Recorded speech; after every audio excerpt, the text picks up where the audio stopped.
There are moments when a story does not arrive all at once. It does not break loudly or announce itself with certainty. Instead, it slips into public view through small signals, a pause in a schedule, a message that feels out of place, a sudden change in tone that no one can fully explain at first. This is one of those moments.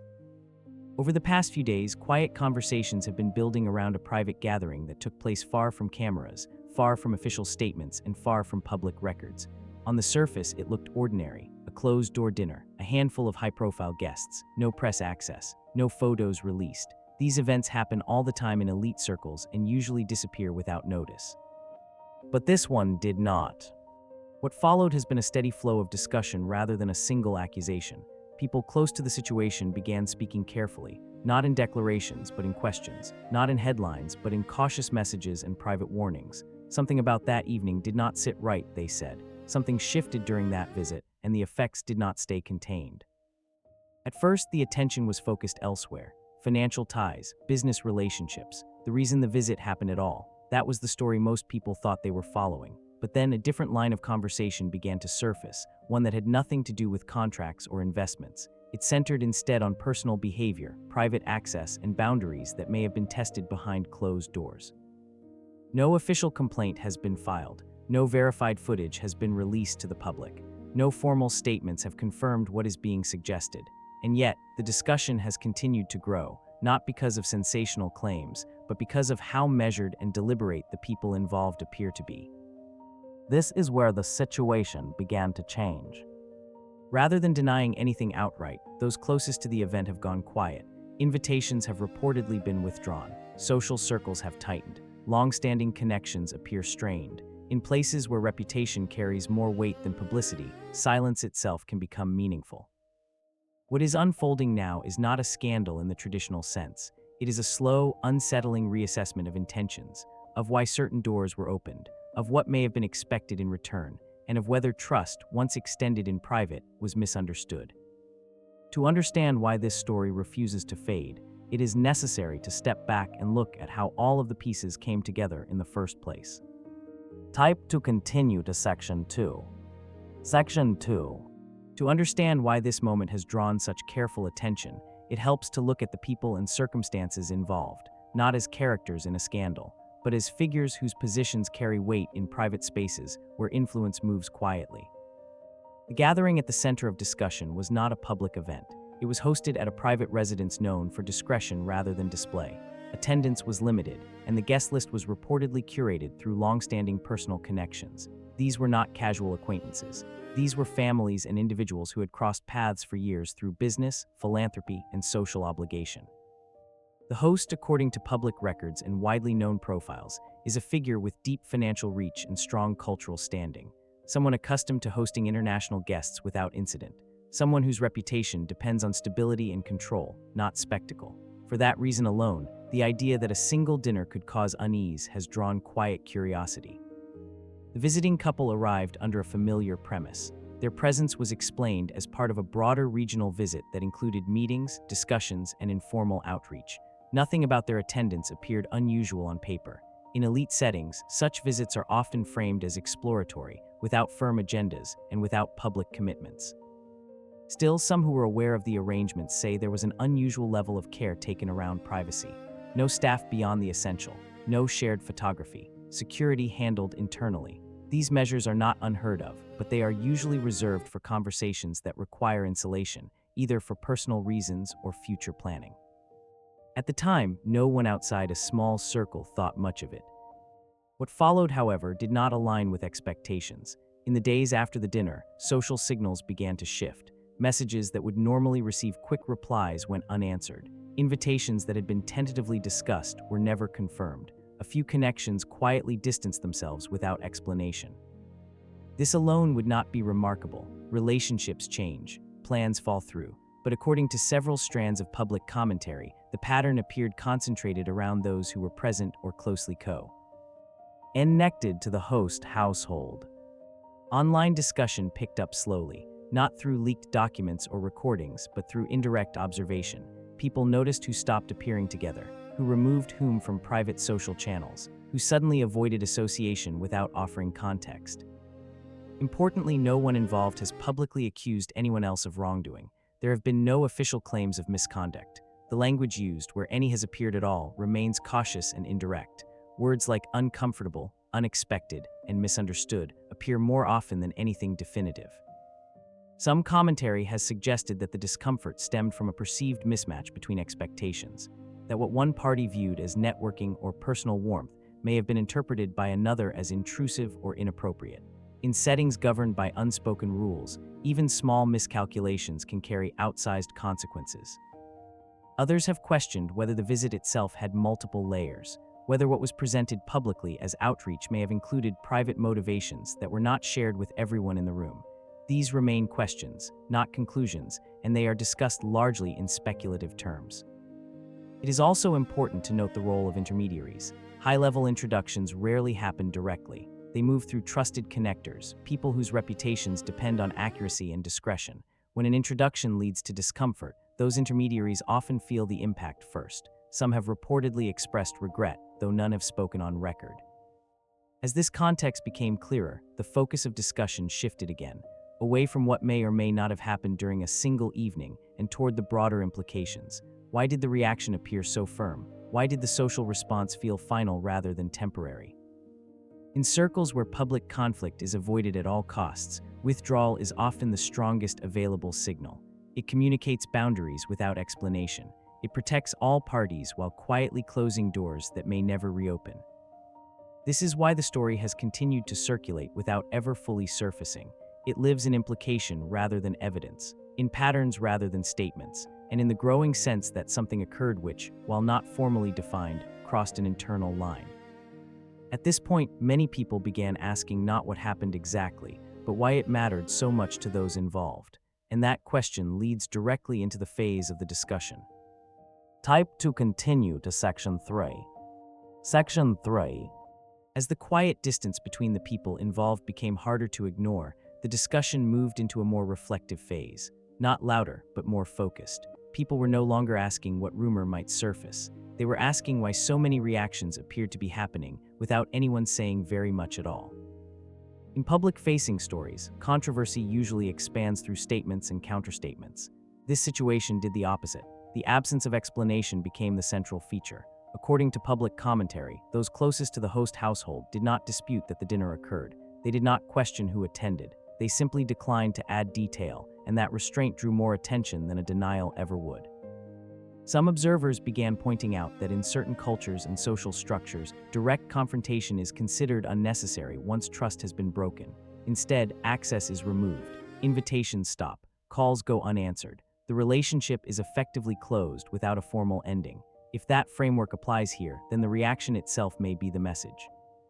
This raised a more uncomfortable question. What kind of behavior, even if brief and unconfirmed, would justify such a decisive shift? No one has publicly described anything illegal. No one has suggested violence or threats. The discussion instead centers on boundaries, perception, and intent.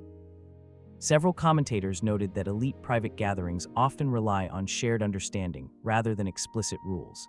Physical proximity, tone, and attention all carry meaning that can differ greatly depending on context. What one person sees as friendly or strategic, another may experience as invasive.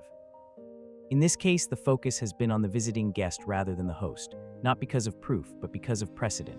According to some online analysis, there have been past moments where similar misunderstandings were alleged in different settings. None were formally established. None resulted in legal action. But together, they form a pattern that people now feel more comfortable discussing. It is important to stress that these patterns exist only in commentary, not in verified findings. They are drawn from interviews, media narratives, and retrospective interpretation. Still, patterns matter in social evaluation, especially when access and reputation are at stake. Another point of discussion has been the presence of a spouse at the event. In most professional or social settings, couples attend together as a unit. Attention is expected to move evenly, or at least respectfully. When that balance appears disrupted, even subtly, it can create discomfort not just for those directly involved, but for everyone observing. Some have suggested that the discomfort may not have come from a single moment, but from an accumulation of small interactions over the course of the evening. A tone held too long, a conversation that did not naturally end, a focus that felt misplaced given the setting. Again, these are interpretations, not confirmed accounts. What adds weight to the discussion is the reported response afterward. According to public chatter, the host did not seek clarification. There was no follow-up conversation to resolve confusion. Instead, there was immediate distance. In social systems built on long-term trust, that choice is rarely made lightly. At this point, speculation widened. Some asked whether the visit had been misunderstood from the beginning, whether one party believed the dinner carried personal significance beyond hospitality, whether another believed it was strictly formal. When expectations diverge that sharply, the result is often quiet rupture rather than public conflict. There has also been discussion about motivation, not in an accusatory sense, but in a strategic one. High-profile figures operate under constant pressure to secure relevance, influence, and opportunity. In that environment, every interaction can feel consequential. Some analysts suggest that this pressure can blur boundaries, especially when private access is mistaken for personal openness. Others have pushed back against this framing, cautioning that speculation can easily become unfair narrative. They argue that silence does not equal guilt, and that social withdrawal may have nothing to do with misconduct at all. It may simply reflect discomfort with being pulled into a wider public storyline. That counterpoint has kept the discussion from tipping into certainty. There remains no consensus, only tension between interpretation and restraint. What nearly everyone agrees on is that the reaction was stronger than expected for a simple misunderstanding. That is what continues to draw attention. In environments where reputations are carefully protected, people usually choose the path of least disruption. Here, disruption appears to have been accepted as the cost of setting a boundary. This is where the story began to feel less like gossip and more like a case study in power, access, and consequence, not because of what can be proven, but because of what people are willing to risk by disengaging. As the days passed, the implications widened beyond the original dinner. The question was no longer about one evening, but about what patterns of behavior might lead to repeated closed doors. And once that conversation began, the tension only continued to build. Type to continue to Section 4. Section 4. As attention remained fixed on the unanswered questions, the story began to take on a different shape. It was no longer centered on a single evening or a single household. Instead, it expanded outward, connecting moments that on their own might have seemed unrelated. This is where the idea of patterns entered the discussion more clearly. Observers started revisiting past appearances, past trips, and past introductions involving the same visiting figure, not with the aim of proving anything, but to understand whether the recent reaction fit into a broader history. In public commentary, some pointed to earlier situations where access had initially been granted, only to quietly narrow later on. Again, none of this has been formally documented. These are retrospective interpretations, shaped by what is known now rather than what was clear then. Still, when people feel unsettled, they often look backward to make sense of the present. One recurring theme in these discussions has been intensity, not aggression, not misconduct, but a kind of focus that can feel overwhelming in private spaces. Several commentators have described it as an approach that works well in public-facing environments, where confidence and persistence are rewarded, but can feel misplaced in more conservative, relationship-based settings. In elite private circles, especially those built on tradition and long memory, restraint often carries more value than ambition. Interest is expected to unfold slowly. Trust is expected to grow over time. When someone appears to move too quickly, it can raise concerns, even if no rule has technically been broken. This tension between pace and perception may help explain why reactions seem to harden so fast. According to public discussion, the host household did not attempt to recalibrate the relationship.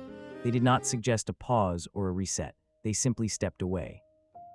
The decision in itself has been interpreted as meaningful. Another element that added to the tension was the role of those who facilitated the introduction. In private networks, being the person who connects two parties is a position of trust. When an interaction leads to discomfort, that trust can be strained on multiple sides at once. Some online discussion suggests that at least one intermediary felt caught off guard by how the evening unfolded, not alarmed, but uneasy. That unease, if shared privately among peers, could help explain the rapid consolidation of opinion afterward. As these interpretations circulated, the visiting couple's public silence became part of the narrative. No clarification was offered, no reassurance was issued. Instead, scheduled appearances shifted, and the visit itself appeared to end sooner than expected. This raised new questions. Was the early departure coincidental? Was it planned in advance? or did the change reflect an awareness that something had gone wrong? There is no confirmed answer. Timelines can be misleading, and public schedules often change for ordinary reasons. Still, in the absence of explanation, people filled in the gaps with context rather than evidence. What followed only added to the sense of unresolved tension.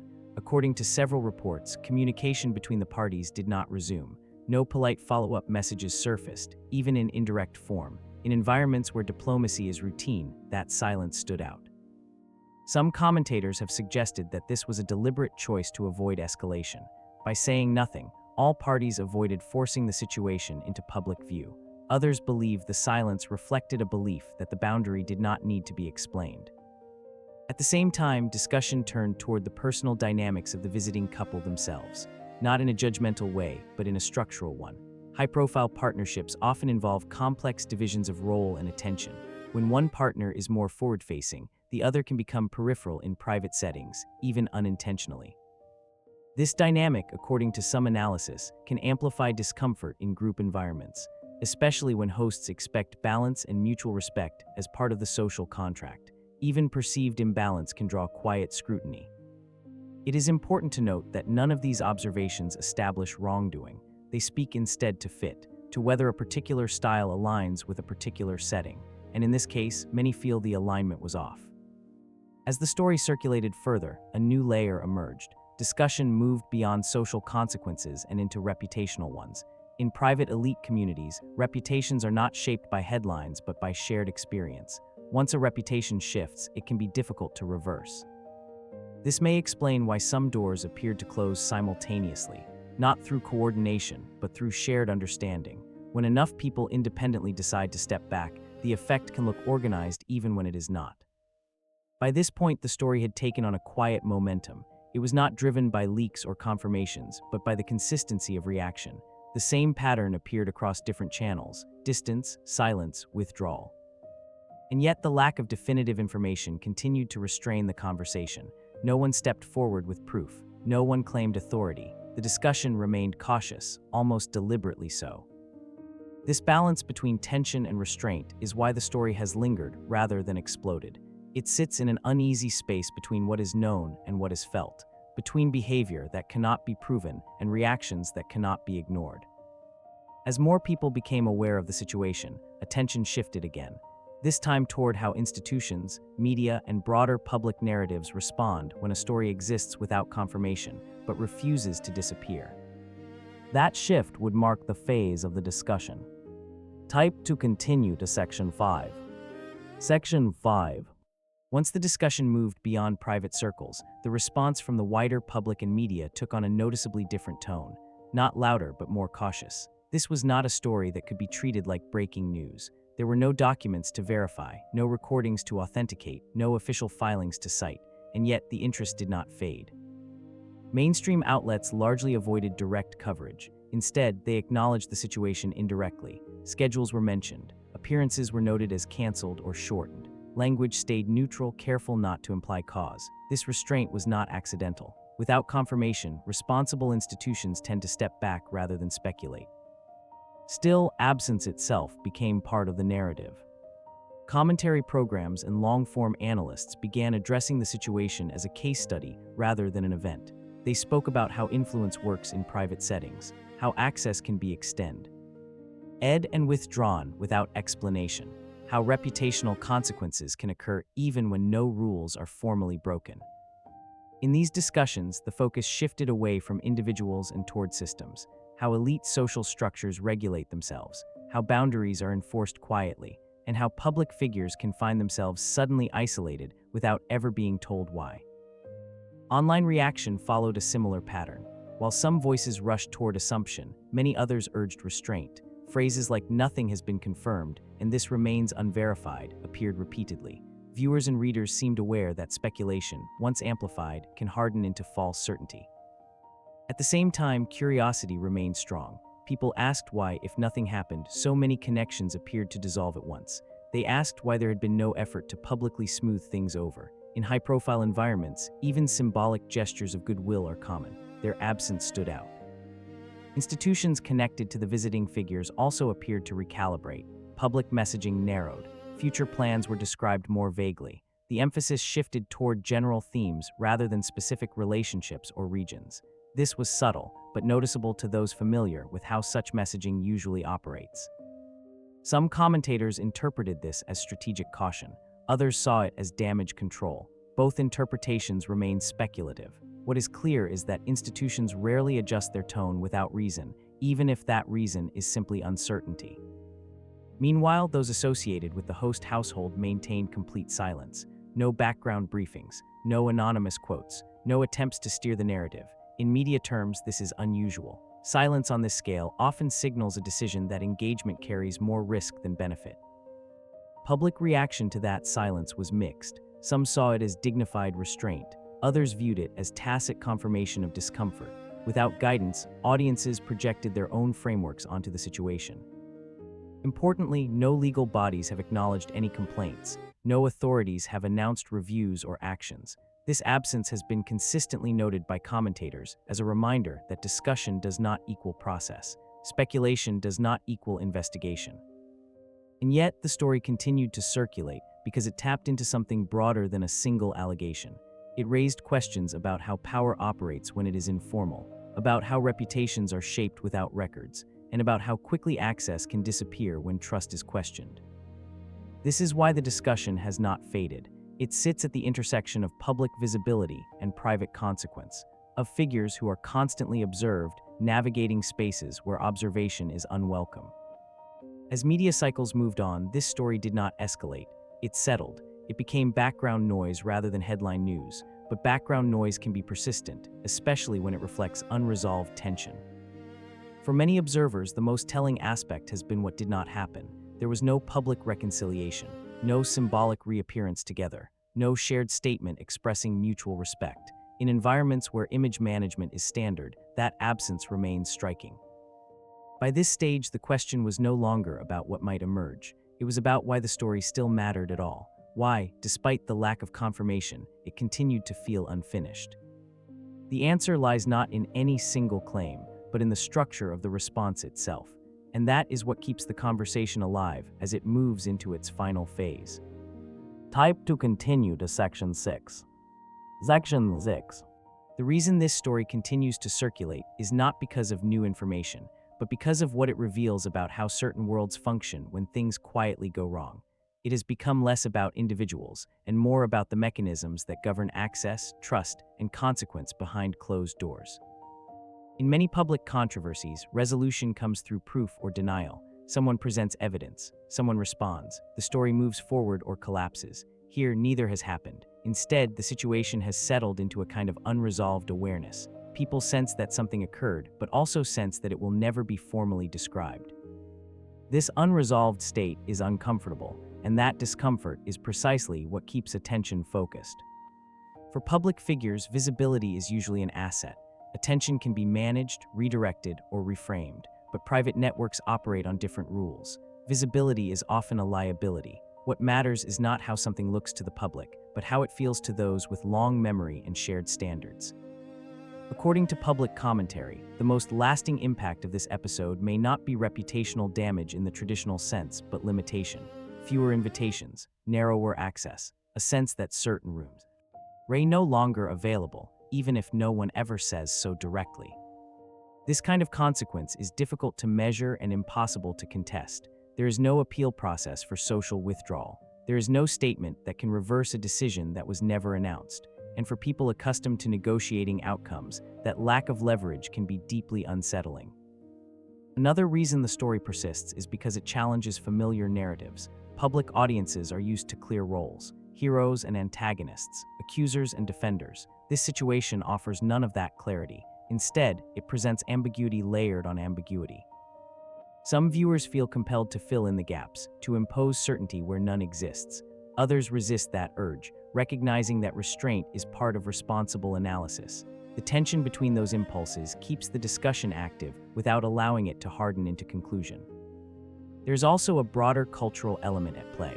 As public figures move more freely across regions and social systems, mismatches in expectation become more likely. What feels normal in one environment may feel intrusive in another. When those mismatches occur privately, the the consequences can remain invisible while still being decisive.